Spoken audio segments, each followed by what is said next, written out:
Happy Thursday, everyone. So we're going to give you a quick and easy rundown on how to use your oil colors. Now, this is going to be a little bit more advanced method. We're going to need some oils. You're going to need mineral spirits.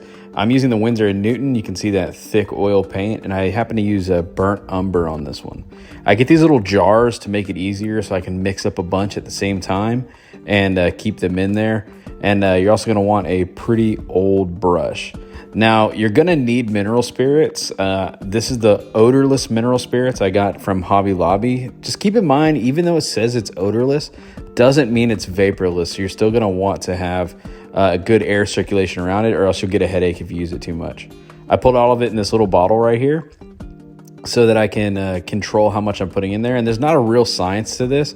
You just want this to basically become a liquid wash. And you'll know once it's liquid.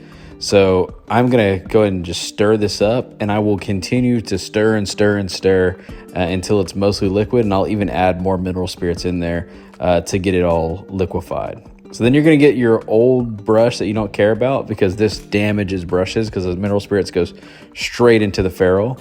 And you want to make sure that your models have a gloss coat over them. We got to have a way to protect them from the mineral spirits.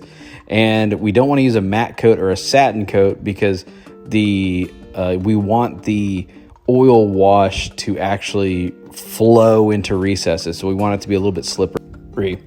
So that being said, guys, there's going to be a couple of ways that we can actually apply this. So there's the first option, which is kind of the way I use, is I just go crazy on it and just slop it on there and wipe off what I don't need to later. So you'll see that's kind of how you'll see in my live. That's how I'm applying it.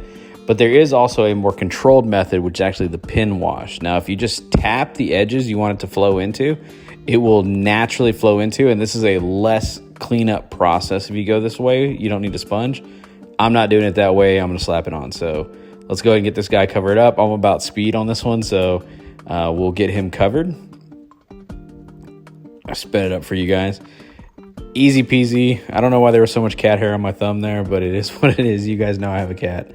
But we put it in our little pot and put it aside for later when we need it to put on those other 9 guys, right? And we're going to get a makeup sponge for this one. Now, I like to use these wedge makeup sponges. They're super cheap from your local Walmart or whatever you'll have in other countries. But I think it's like $3 for a bunch of these. And you can put a little bit of mineral spirits on here if you guys want to help you remove stuff. You can let the oil wash dry. I tend to just hit it while it's wet like this. It's not really a big deal, but you can let it dry. Once it dries, you might need a little bit of those mineral spirits to start breaking that up and break that off of there. So what we're going to do is we're just going to go ahead and wipe off this oil wash. And always remember to wipe with gravity, because you are going to create some streaks on some of this. And we want it to look like this dirt and soot and grime that we're leaving behind is streaking down and falling down and getting stuck in recesses.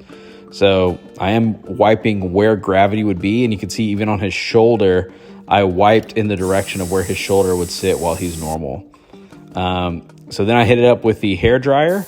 And now the last and final piece here is you're going to want to protect this and seal this so you can continue painting on with it. And so in that case, I use a AK Interactive Ultra Matte Varnish. Now, the reason I use matte varnish is because I want my paint to stick to it later on. If you use a gloss varnish, it's going to be difficult to paint on because your paint's going to slide around and get slippery and all that jazz. So I use an ultra matte so that I can paint on it. And then later on, I might come through with a satin varnish or even a gloss varnish if I want something to stand out a little bit more. But matte varnish is going to be what you're going to want for something that's going to be more of a, I want to paint over this, I want to continue working on this product kind of thing. So that being said, with the matte varnish in place, we'll go ahead and hit this up with the hair dryer. It's my favorite method here. If you don't have a hair dryer, keep one next to your desk. You can get them for, $10, $7, nothing. They're very cheap, and it's a good hobby tool to have in place, because the speed it gains you to have that next to you to kind of enhance and quicken up your painting just makes everything so much easier. You can see how quickly this matte varnish goes from wet to starting to dry, and that's without it being sped up as well. So just something to keep in mind, guys. And I think that's going to be, you'll see in the recesses, we kind of have some of the dark areas now. And I know a lot of you are thinking like, I don't see much of a difference, but if I bring you a model that was gloss coated and does not have his wash, you can see how he just looks like a solid red and doesn't have too much depth and shadow. And now, especially in those shoulders and his face, we've added so much shadow with that burnt umber wash. So there you go, guys.